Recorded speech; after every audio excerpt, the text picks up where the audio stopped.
The chief primary contradiction is the lawless imperial capitalist regime of the West, which is now pretty much Nazified and committing genocide in broad daylight on the basis of blood and soil ideology, ethno-supremacism. And in the Epstein files, you see all of this Malthusian social Darwinist Jewish supremacist, where they're just saying, like, don't worry about investing in, the real economy. That's for the goy. And Bush, in 1989, his first year in office, in May, just a couple months into office, he sends his Secretary of State to AIPAC to say, we have to put aside the pipe dream of greater Israel once and for all. It's just unrealistic, and we need peace in the region.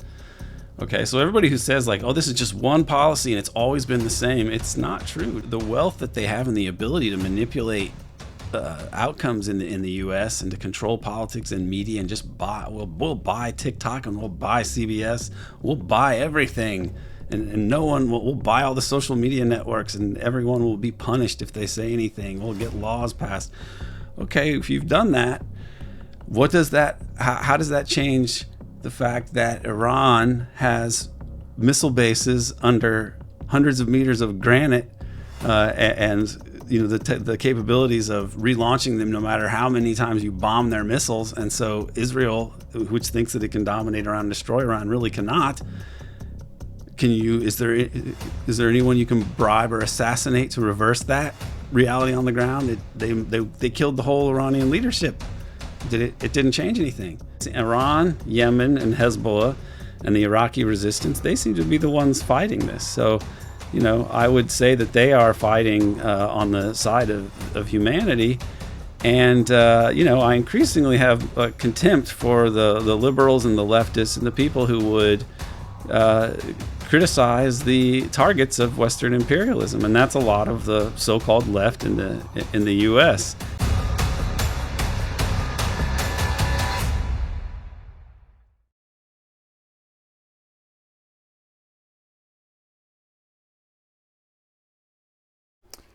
Yeah, Aaron, there are lots of things that I wrote down. There's so many angles. So to get back to that schism you were talking about, and there is this kind of schism, you could say, going on in the halls of power. And would you say some would be, for example, in favor of the Iran war, others are not?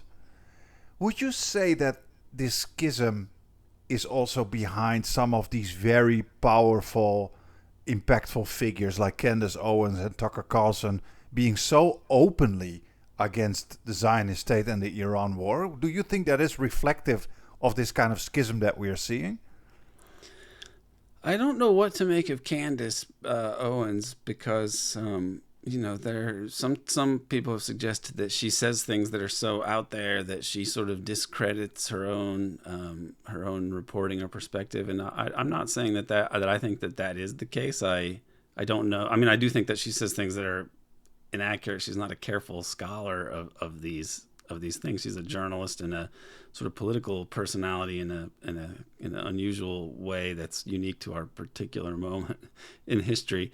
But I don't watch her very often, but I find her a somewhat interesting figure anthropologically right now, I guess. Carlson is also, people could point, it's not very difficult to point out his ties to the conservative deep state, essentially, like Fox News, and his father was CIA Voice for America. So, he's an establishment person. And yet he ends up saying a lot of things about the U.S. empire, U.S. hegemony, and Zionism that are more prescient than what many people on the liberal left and even some on the sort of left side of the U.S. political spectrum say. I mean, he'll start talking about all of these. He'll talk about deep state crimes like the Kennedy assassination or 9/11 in ways that are more on point than most people on the left who are prominent figures. And he'll talk about the military-industrial complex and the possibility of getting adequate housing and having a good job for a normal, God-loving American family these days. And he's not wrong about those things, but his conservatism and his whole background are very dubious. I'm not a partisan of the guy or anything, But what does he represent, I guess, is the more important question. And it seems that he may be there to sort of somehow rehabilitate and save American capitalism and conservatism from the end of this empire and this break with Israel that may have to happen just because it's unsustainable. I mean, they're running into the material reality of it. With the corruption in the U.S. and in the ability that the neocons and the Zionists have to either murder or destroy the career of anyone who stands in their way. I mean, they've had a lot of resources to be able to totally dominate politics and essentially take over the apex of the American deep state, the American foreign policy apparatus, right?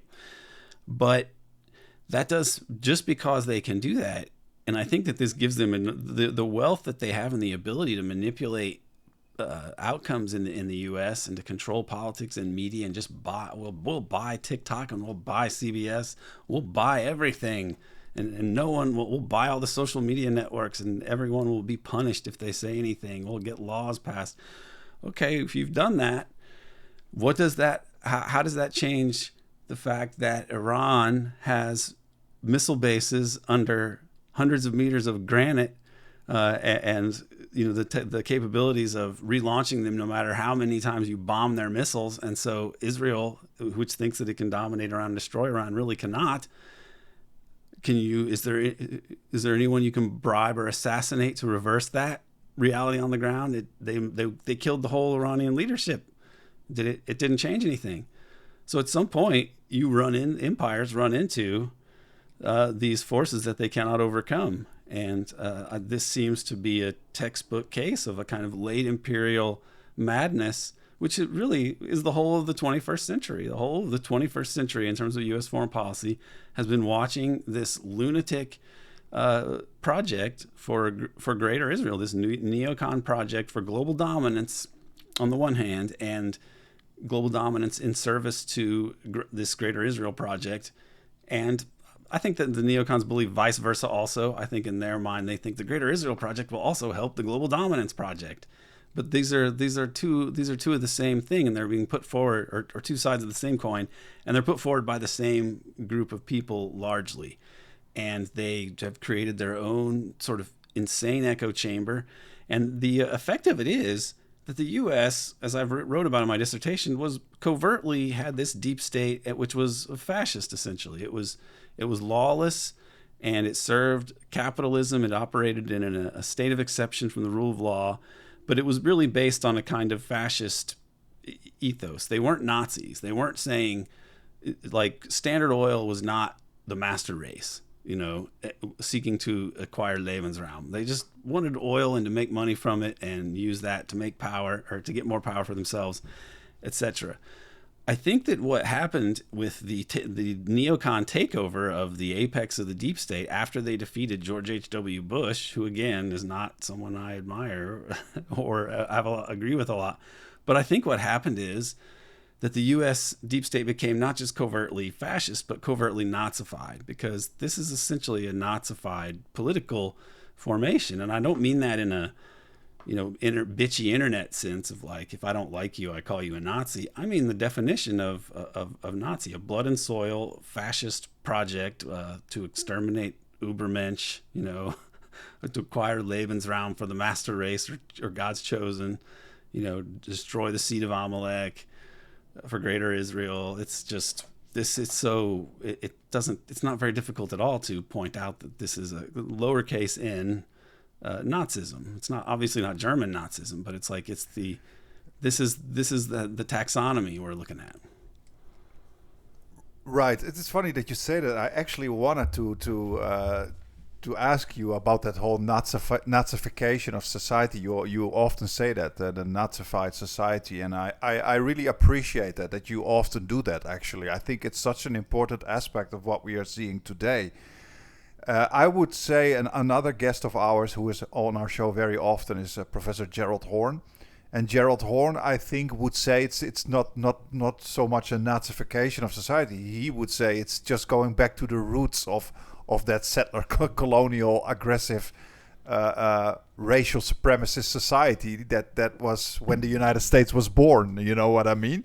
So I guess it's also deep rooted in the DNA of the United States, and a country, and this symbiosis with a country like Israel pulls it out of its body again. It was a bit suppressed, you could say, with liberalism and all that stuff, but it comes oozing out right now, and exactly like you say, you see the Nazification, you see the racial supremacy of not only the Israelis, but you now even hear Donald Trump saying that these people are. What did he say about Iranians? What did he say again?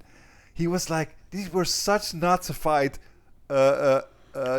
things that he said. What was it again? I can't even keep them straight. He said too many insane things, and it's hard to even remember what was said by Donald Trump, or what was a weird dream, or what he's said all sorts of horrible. I mean, he's called these countries around the world shithole countries. He's made all sorts of racist comments. Yeah, he also said like they were genetic. He said something about like genetic inferior, genetic I don't know what he said, genetic violence or whatever.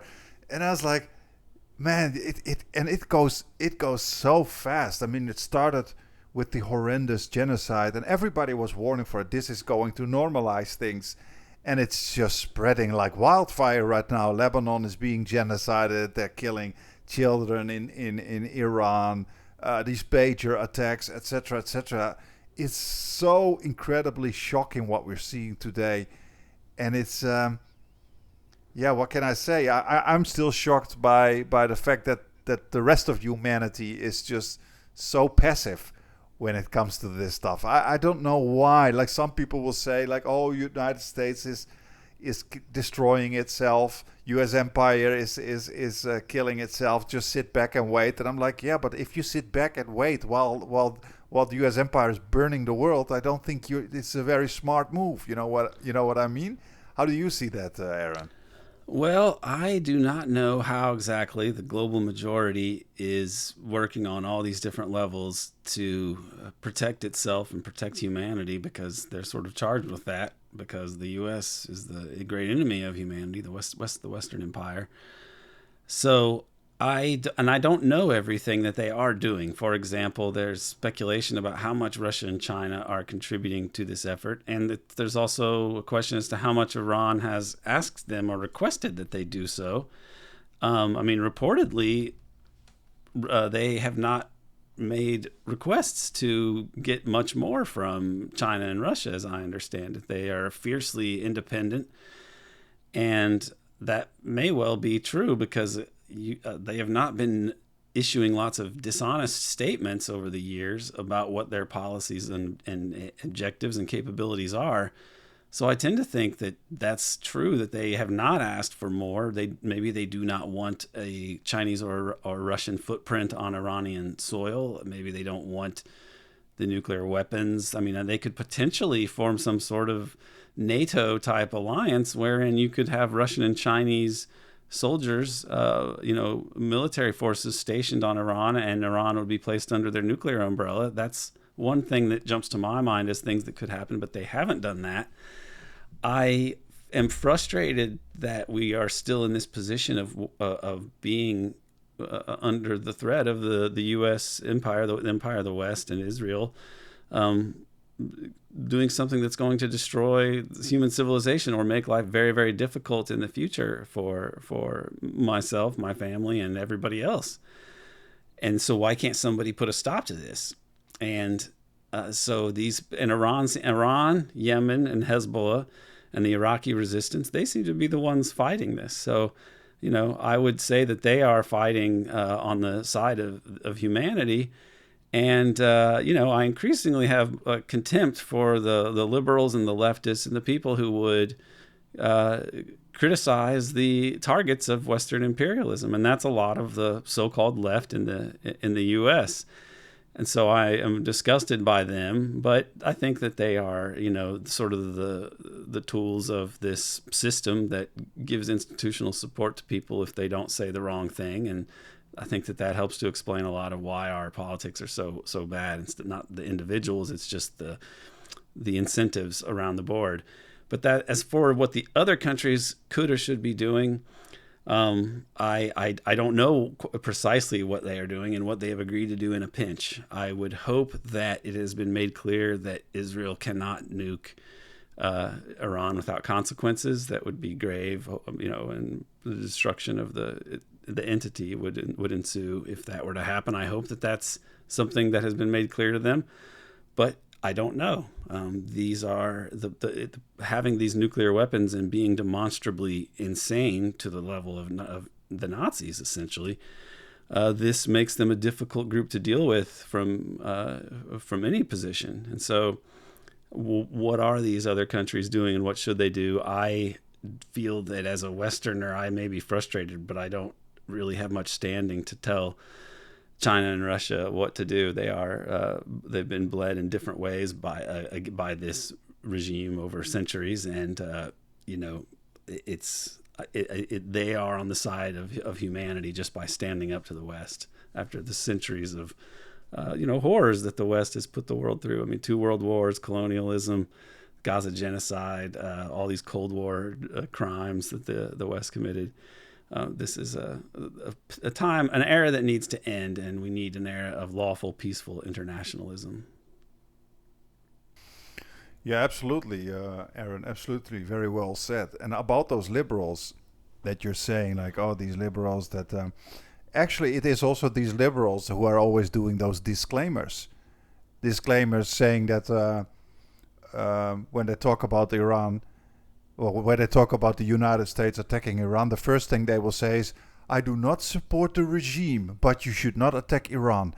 And what you're doing right there is you first delegitimize the country that's defending itself before you talk about US empire attacking the country, which already diminishes the whole impact of what is happening. I find it so disgusting. And it's the same with the way they talk about the Arab resistance, whether it's Hezbollah or the Houthis. That weird kind of liberal, how can you say that automatic reaction to just reject all these things because they have been so conditioned by Hollywood movies and CNN and Fox News to reject these people as terrorists, even though what you're saying is also something that Matt Kennard is a journalist who was recently on our show again with Kit Clarenberg. And Matt Kennard said the exact same as what you just said, Aaron. He said these people are fighting for us. They're fighting for humanity. They're the last bastion against the most depraved, violent empire in human history.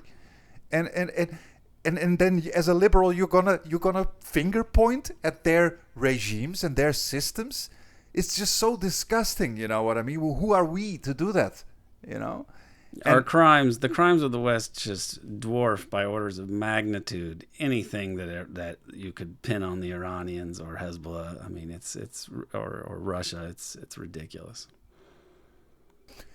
Yeah, absolutely. And one thing I also wanted to say, you mentioned about the whole 9/11 things. I think we should do a longer talk about this sometime in the future. But I totally agree with you, Aaron, that the whole 9/11 thing becomes increasingly, how can you say that, unbelievable, especially now post Epstein and now in the middle of a U.S. empire going completely crazy.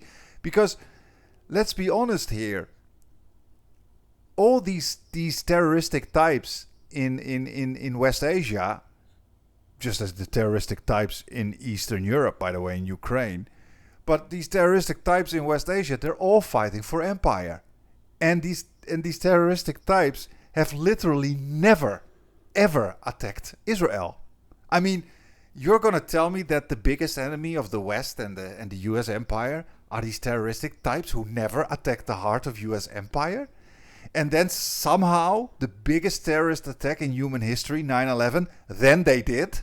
Mm-hmm. You know what I mean? It's like saying that the militias of U.S. empire decided to do the biggest terrorist attack against U.S. empire, while they literally never attack you.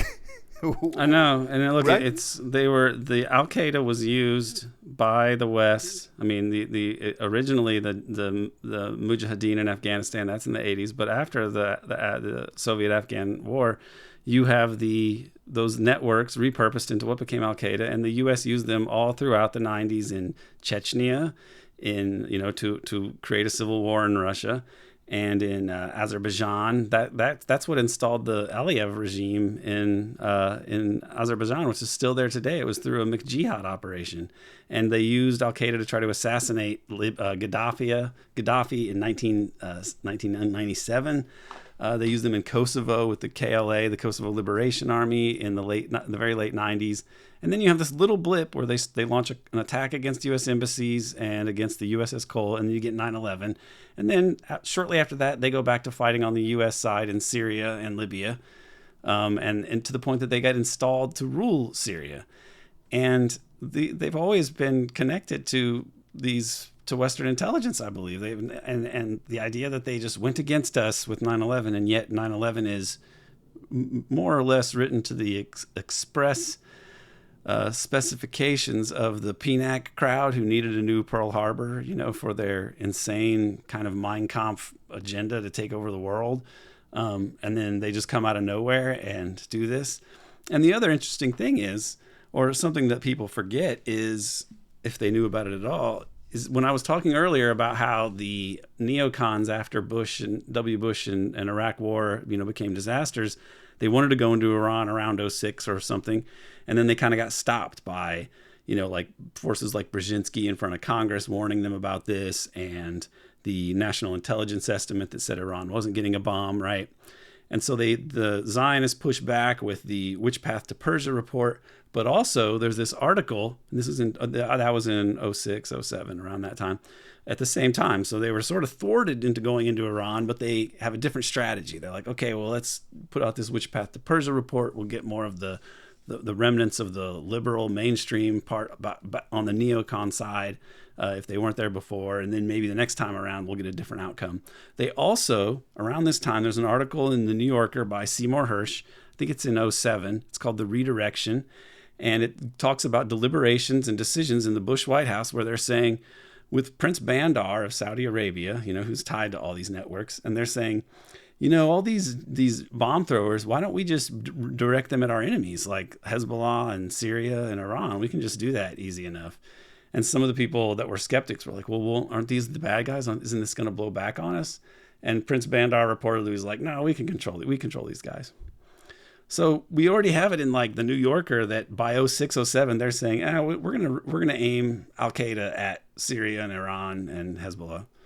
Okay, so if they have that capacity, then look at 9/11, and how can that really have been that way? And the investigation into it was so farcical. You have the Building 7 thing. I mean, I know that the 9/11 obsessives can be a little bit, monomaniacal and annoying. And I am not first and foremost a 9/11 person, but you don't need to get into the physics of it or the architectural aspects of it that seem implausible. Just common sense would say, and looking at Epstein, if people didn't think that the regime was possible in this way, well, at the time that 9/11 and the debates about it were happening, were you aware that the intelligence agencies and law enforcement had essentially reached an accommodation to allow a pedophile blackmail agent to operate freely among the highest circles in politics and the economic overworld? I mean, people need to wake up and realize, like, this is the country we have. The Epstein regime is not pure hyperbole. Like, if that's what it's like at the top, that's the kind of regime you're looking at. And this is what we should face. So we should probably look at 9/11 more closely, and maybe when the dust settles here, if it's not a nuclear doomsday, people will give that a second look, and that can be part of some sort of American reform or truth and reconciliation process, that among many other things. Absolutely, Aaron, and I totally agree with you on that 100%. And you're not going to tell me that you have a elite club of child abusers, child sexual abusers, who highly likely engaged also in things such as cannibalism, and and were planning to have baby farms, okay, to get little children themselves. And are able to commit genocide after genocide. And you're gonna tell me that 9/11 is too much for them? I mean, let's think logically here. You know what I mean?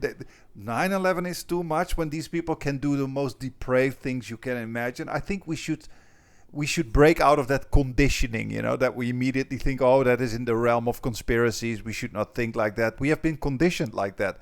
But it actually is. It is that way. It is a very sick and evil system at the top.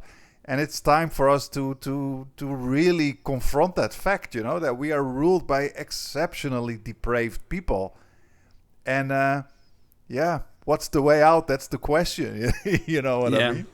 And the left, what passes for the institutional left is it's as though none of these things have happened in the last 10 years. Like somebody was trying to take apart Gabe Rockhill's, you know, it was Jacobin, you know, one of these apparently CIA congruent, if not cut out operations, you know, and they were rubbishing Gabe Rockhill's book and saying, you know, this is too much innuendo. This is like conspiracy theory about how the CIA manipulated the left into taking all these, you know, positions. But the left, the institutional left, is basically anti-imperialist. Like they've done everything to come up with any mode of analysis other than looking first and foremost at the illegitimacy of Western global dominance as a uniquely malicious and unrivaled in terms of power and impact political problem for the world. They do everything to avoid admitting that.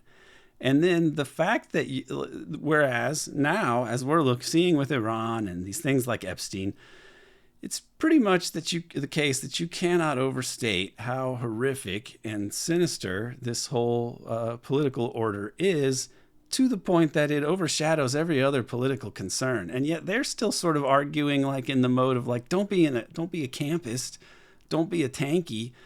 But it's like, but there's that perspective has been so destroyed by events that you're still going to be making these arguments. You're still going to be talking about the Gulag and the Stalin Hitler non-aggression pact. Like these characters are so clownish at this point. Like they're the overriding concern, the chief primary contradiction is the lawless imperial capitalist regime of the West, which is now pretty much Nazified and committing genocide in broad daylight on the basis of blood and soil ideology, ethno-supremacism. And in the Epstein files, you see all of this Malthusian social Darwinist Jewish supremacist where they're just saying like, don't worry about investing in, you know, the real economy. That's for the goy. We make money on the speculation. And it's like, did they treat the protocols as like an instruction manual? I mean, it's unbelievable what we've seen. And the fact that the fake left is still going on making these arguments as though they're just going to pretend that we've not seen what we've seen in the last decade. I mean, this just shows that, unfortunately, the left is not a coherent force, and we have yet to put together a real viable anti-imperialist political coalition in the United States, and that is disappointing. Absolutely, Aaron. Again, my full agreement. We have the same in Europe. I mean, we have the same fake liberal. I hate to say left. They're not even close to the left, you know. They're right-wing capitalists who just have some left-leaning words and that's it.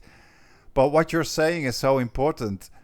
And it's not just the left. You also see it in the mainstream right, and I would even say in the mainstream anti-imperialist sphere, is where people still talk about these grand state versus state dynamics and almost that the realism black box idea, you know, state versus state, and I'm like, it's really time to start talking about those criminal deep state forces behind all of this, because, like you said, we're so ineffective right now as a left. It's very painful to see. We're literally nowhere, and that's, I think, one of the reasons is because we just have such a bad analysis of what is going on. And I have one article on my Substack I can really advise you to read it. And it's also called Imperialism is the Logic of the Pedophile. That's the title of my article. And I tried to make the case there that we should start to accept the idea that instead of seeing imperialism as these grand historical dynamics, all it eventually comes down to is just a bunch of pedophiles who want more power to abuse kids. You know what I mean? It may sound very extreme, but when you see what's going on, man, in the regions of power of the United States and Israel, I think this is really true. We're just run by a bunch of exceptionally depraved criminals, and that is probably, like you say, Aaron, one of the most powerful factors driving our so-called democracies. You know what I mean? I mean, it's the depravity of the class and their, predilection for sex with underage children is very disturbing, and it's hard to quite know where that fits into the symbolic order that they accept, because that's probably the key here, since we're just spectators. And it seems to be of a piece with this, which exists in all oligarchies and really social hierarchies, is that you're in a system that rests on kind of exploitation and social hierarchy, and you have to sort of inure yourself to empathy and compassion for those whose suffering and it makes your status possible. That's the sort of grim part of civilization in general, is that it's hierarchical and based on exploitation. But if you don't have those things, you don't have the other good things in civilization. But it also creates a kind of dark aspect of not accepting the full humanity or co-equality of everyone else in this system, especially those who are below you on the hierarchy. And I think that the higher up you go and the more power that you have and the more powerful a system is, the more exploitative it is in general, then the top is necessarily going to be that much more depraved and corrupted and debased and debauched. And that seems to be what we have seen here, to the point that, I mean, Dennis Hastert was the longest serving Republican Speaker of the House.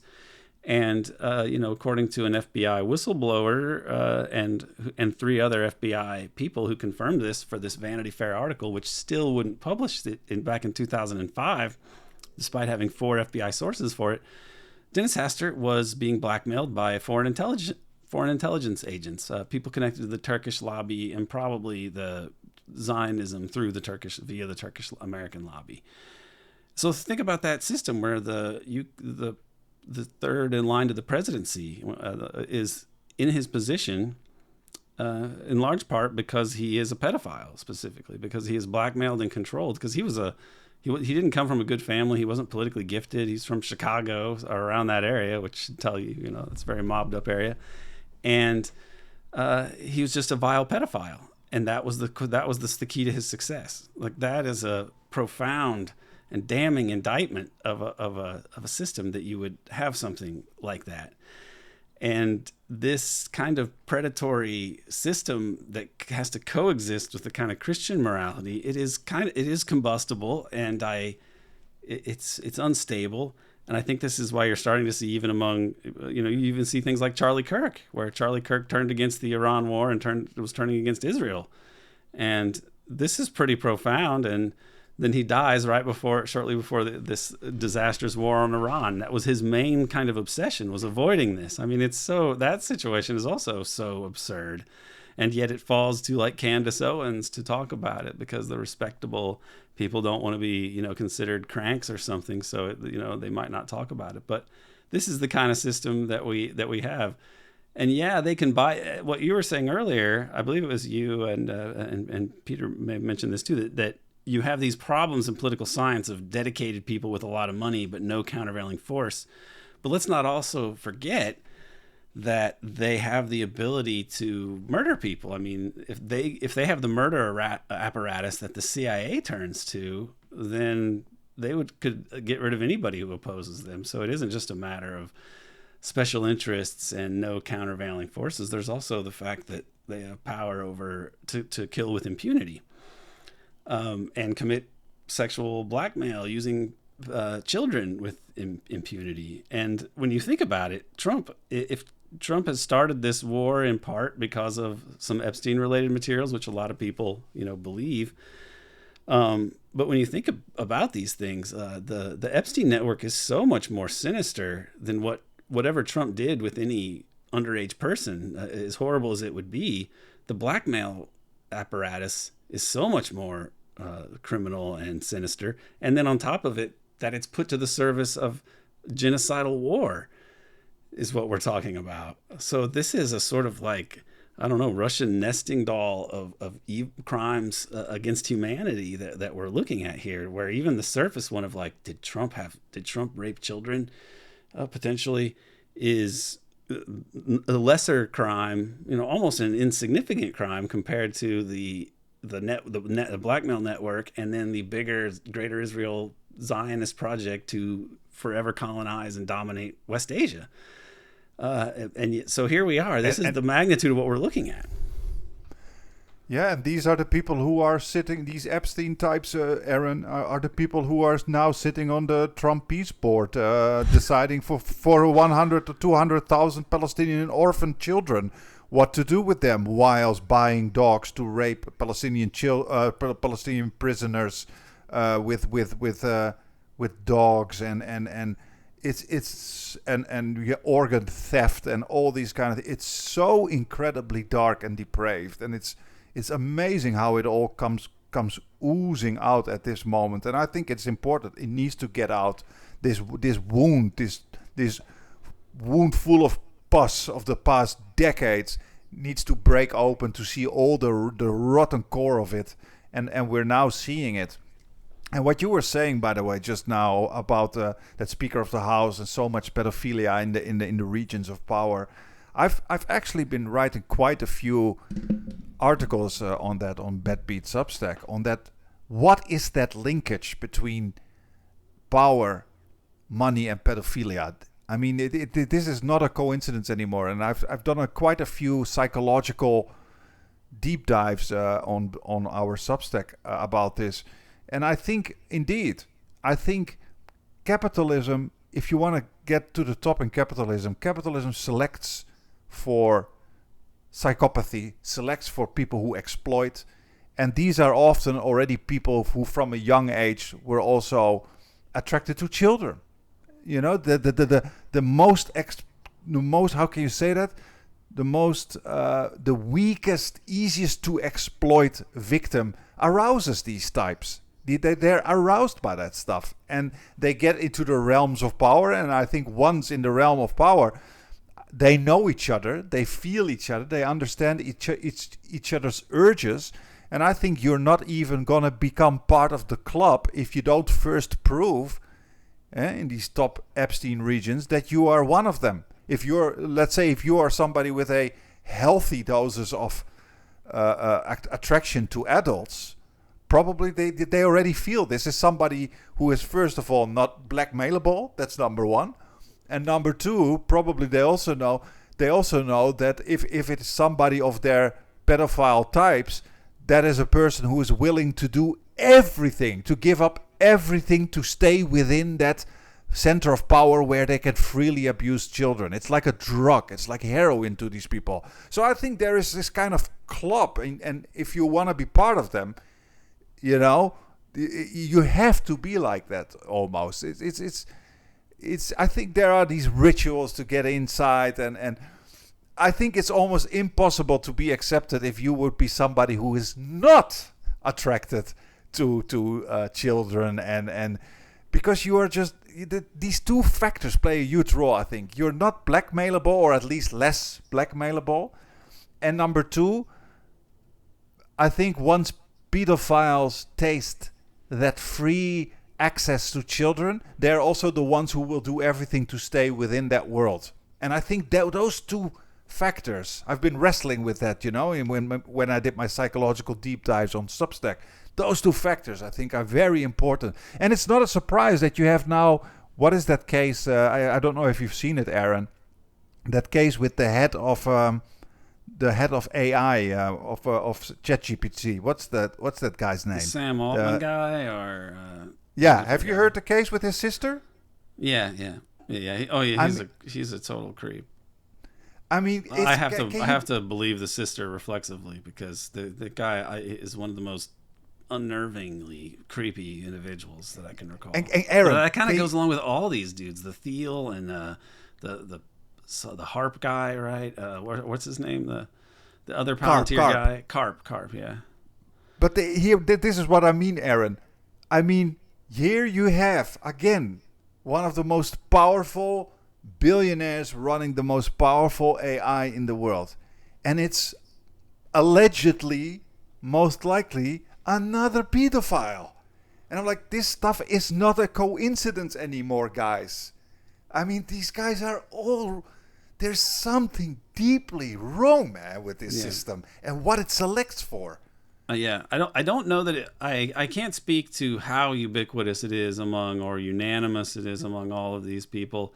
It does seem that with this AI group, you're getting more creepy individuals into positions of high places, and that these systems seem to be selecting on this basis, and that it is a good career move at this point if you are somebody like Dennis Hastert. Maybe you're not even really that fully into the idea of pedophilia, and yet you know that within these networks that would give you a certain amount of cachet, or it would let them know that you are a controllable entity. And so it could almost be like these rational pedophiles who are advancing their careers on the basis of kind of rational choice, behavior. It's become worse. I don't believe it was always as depraved as this, but I think that it's as the corruption of the U.S. Unfolds over the decades after the end of World War II. I think that you do get a system that is more and more systemically corrupt and debased in terms of political science and social science and journalism aren't very good at even addressing, because we kind of recoil from this. I think that this goes back to I think this early 1960s, the Kennedy assassination was an event that was just the implications of it were too grim for people to contemplate, and so they just didn't. A lot of them. I mean, a lot of people did, but the real scope of it was something that you couldn't address. And I feel like those forces metastasized in the U.S., and that's probably what happens in empires and dynasties in general. They get taken over by more and more rapacious, rent-seeking factions with no sense of noblesse oblige or sense of the national interest in the real sense, with the nation as the people, right, that we're talking about. It just is a spiral of decadence and corruption that probably correlates with the wealth and power of the particular empire in question. And since this is the most powerful and wealthy empire in human history, I guess it stands to reason that they would have the most depraved and twisted oligarchy sitting atop of it. And I think that's what we're going to look at. But I do have another interview coming up, so we'll have to wrap this up here in a minute. No, absolutely. I was just going to wrap it up. I could talk about this for another couple of hours, but I'll I'll let you go, Aaron. Finally, I just wanted to say about that narrative that we talked about. Like 9/11 and what we can believe and what we're not allowed to believe, etc., etc. I think that what you often refer to Myer Lansky, and I think that's another important aspect. Myer Lansky, was he a Zionist? Was he a Jewish Zionist? He was one of the main people responsible for giving the Zionists the arms they needed to carry out the Nakba. And was he Jewish? He was Jewish, and he was a super Zionist, was a Mossad asset. He was also working with a crime syndicate when he was protected by the FBI, CIA, and Federal Bureau of Narcotics, and he received the Presidential Medal of Freedom from Harry Truman in 1945, and he was working with the Mossad as well, and he was really one of the founding fathers of Israel. You'd have to give him and Jimmy Hoffa, his partner in the crime syndicate, credit for that. So yeah, it's Lansky is in a way the one of the most important characters if you want to understand the U.S. after World War II. Yeah, so in other words, we learned that mafia are Italians and that terrorists are Muslims. But if you dive a little bit deeper, you actually always can come to the conclusion that it's actually U.S. empire and the Zionists who are the best descriptors of these definitions. You know what I mean? They've been so good at completely shifting the narrative away from themselves onto often their own victims, such as Iran or the Russians or the Muslims. And you could say Myer Lansky is another example. But Myer Lansky is probably the ultimate cipher, really, the prism through which you could look at America. There's a good book by Sally Denton and Roger Morris called The Money and the Power, Las Vegas and the Making of Modern America, I think is the title of it. And it tells you about Vegas and Myer Lansky's role in it. And Vegas has a giant money laundering center for the National Crime Syndicate. And it's just worth noting, the last thing I'll say about this is the person behind the Godfather films, or one of the main people behind it, Stanley Korshak, was this guy connected to Lansky. He was really essentially a very powerful Jewish Zionist guy who was the liaison between so-called legitimate businesses and the crime syndicate. And he, in 1972, when the U.S. was finally going after Lansky, that's when the Godfather movie comes out, and that's like that's sort of the foundation of the contemporary myths about the mafia as this Italian thing, when the National Crime Syndicate is really at the top. The chief financial officer and CEO of the crime syndicate was Lansky, and he was a Mossad asset and one of the founding fathers of Israel. So, and he was given the Presidential Medal of Freedom, and this kind of tells us a lot. Well, thanks a lot, Aaron. You have been very generous with your time. I always love these deep dives into the more criminal background of U.S. empire. I think it's super important that we focus on that more. But more next time, I hope. And thanks a lot. Success. Good luck with your other interview. And hopefully we talk soon again. Very good. Thank you very much. Peace. All right. Bye. Static crackles, voices rise. Truth breaks through their velvet lies. A screen of fire, this kind of shield of steel. BettBeat medium makes you feel no borders, no change, no silence.